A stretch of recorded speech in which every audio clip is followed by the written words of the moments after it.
welcome to Ditanya, saya Iki dan kali ini kita ditanya adalah segmen baru di mana kita akan tanya-tanya sama siapa aja yang bisa berbagi informasi positif dan hopefully nantinya berguna di kemudian hari oleh viewernya.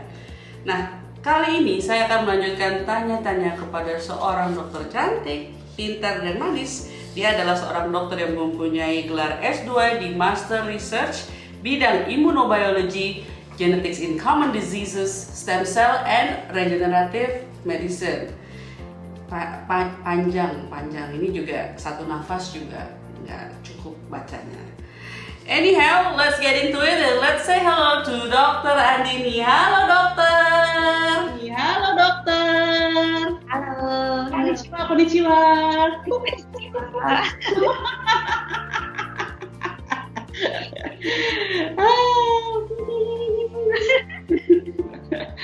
Apa kabar dokter? Baik, alhamdulillah, terima kasih. Gimana, humble farmer?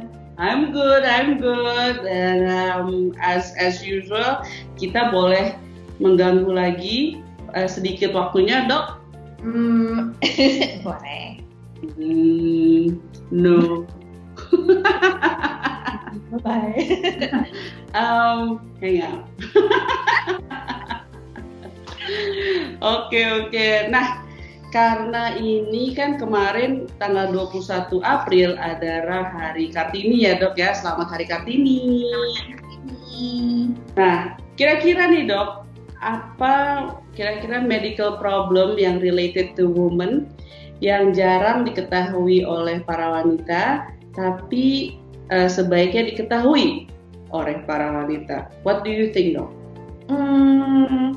I would say perhaps endometriosis. Endometriosis, kayak cendol itu apa? Cendol mah enak ya. Endometriosis itu apa itu dok? Endometriosis itu jadi suatu kondisi medis di mana ada jaringan yang mirip rahim itu tumbuh di luar rahim. Gitu. Nanti bisa tampilin gambarnya ya, ada gambarnya. Jadi dia tumbuh tuh di luar rahim gitu, harusnya nggak ada di situ gitu.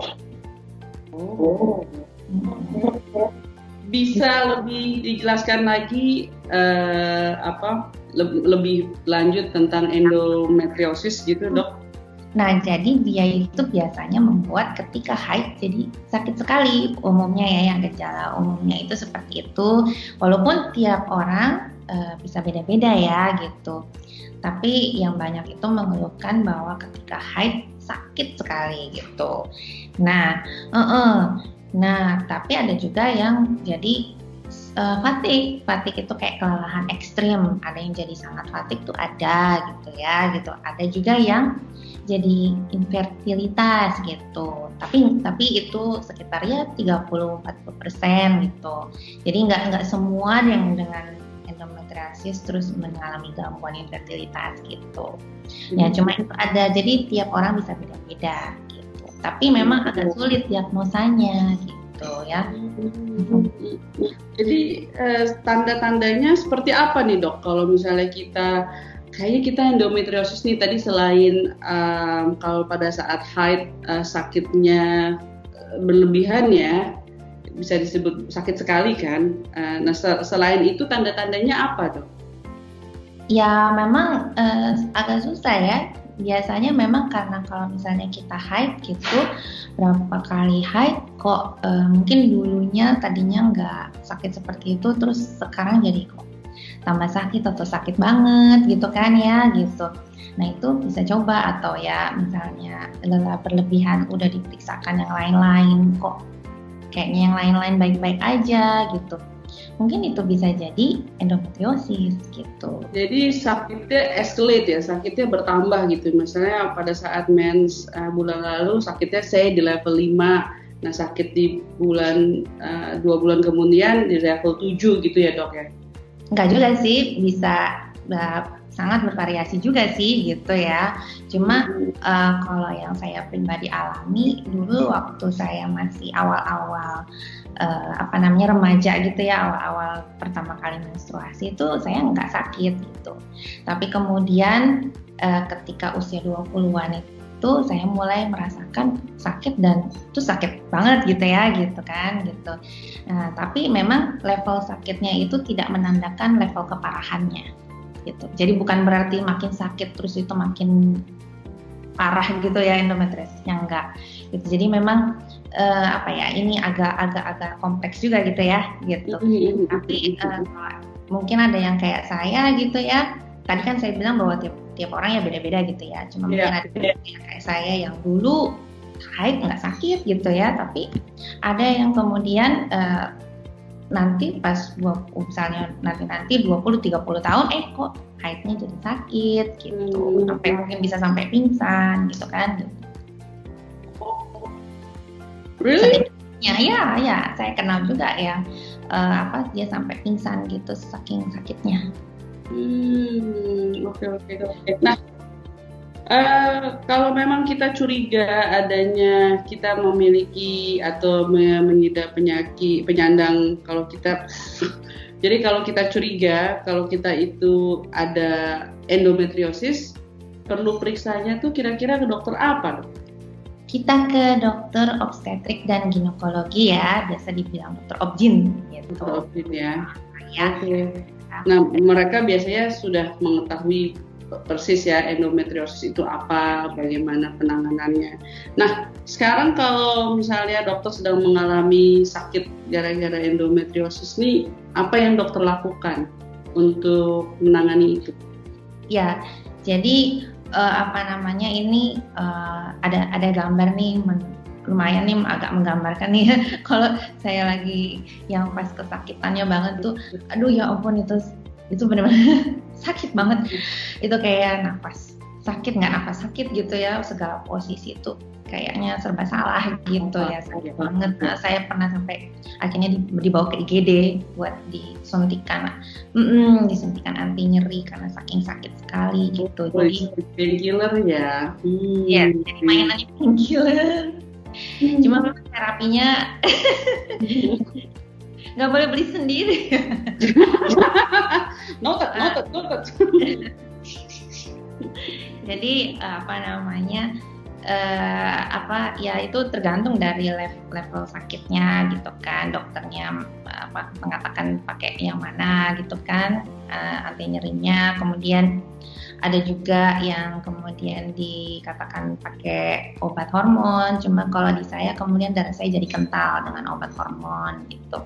Ada juga kemudian saya operasi, kan memang untuk diagnosanya sebetulnya metode utamanya adalah namanya laparoskopi ya.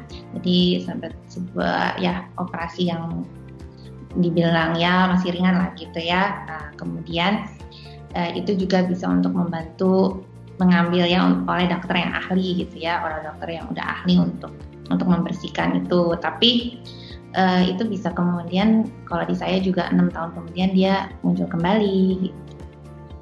Jadi muncul kembali. Bisa dibilang bahwa penyakit kronis apa memang bisa sembuh dok?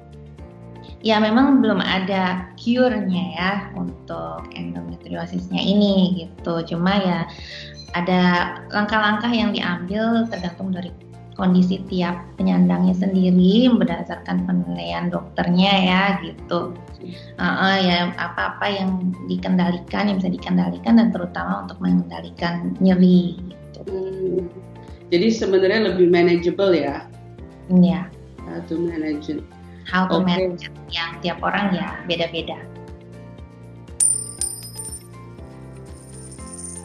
Kalau saya bisa rangkumkan di sini di session kita kali ini bahwa sebaiknya wanita ini mengerti bahwa ada yang disebut dengan penyakit namanya endometriosis, which is ada jaringan yang tumbuh di luar rahim gitu ya dok ya? Ya. Nah itu salah satu gejalanya sakit yang sangat berlebihan, even ada yang pingsan pada saat gejala pada saat during haid khususnya ya. Iya. Nah, untuk kita lebih mengerti masalah endometriosis, apakah kita mengidap penyakit endometriosis dan bagaimana penanganannya, lebih baik diperiksakan, kita pergi ke dokter spesialis yang sering disebut dengan OB-GYN. Jadi supaya juga kita nggak self-diagnose, malah jadinya ngawur, ngaco, nggak terarah, mendingan kita pergi ke ahlinya dan dicek bahwa dan sangat interesting bahwa level dari sakit itu bukan menggambarkan level dari endometriosisnya sendiri, ya dok ya? Ya, nggak menggambarkan seberapa luasnya parahnya si endometriosisnya, enggak. Okay. Dan ada orang yang bisa sakit juga di luar haid gitu. Jadi makanya itu it affects everybody differently ya. Bisa affect differently gitu. Makanya daripada kita bertanya-tanya atau self diagnose, mendingan kita coba cek langsung ke dokter spesialis OB-GYN ya dok ya. Oke, nah bagi kalian yang mau tanya-tanya langsung ke dokternya, Dokter Andini ini membuka konseling virtual dan kalian bisa menghubungi beliau. Misalnya kalian mau ingin konseling langsung tentang mengenai autoimun kah, endometriosis, rheumatoid arthritis, dan khususnya tentang autoimun lainnya, Dr. Dini is lovely, intuitive, and chatty. But jadi kalau teman-teman mau tanya langsung ke dokternya, bisa langsung tanya ke the email address. Tapi kalau mau konseling virtual juga dia bisa konseling virtual ya dok ya. Insya Allah kalau waktunya memungkinkan. Alright dokter, saya begitu saja, cukup saya mau mengganggu dokter di hari ini. Tapi nggak apa-apa, nanti in the future kita ganggu-ganggu lagi ya dok ya. Siap. Oke, bye-bye Andini. Bye, thank you. Stay safe. Bye-bye. Alright guys, I think that's it from now. I hope this session is informative dan saya harap ini berguna. And we hope to see you in our next Ditanya session. Saya pamit dulu, saya Iki. See ya. Bye.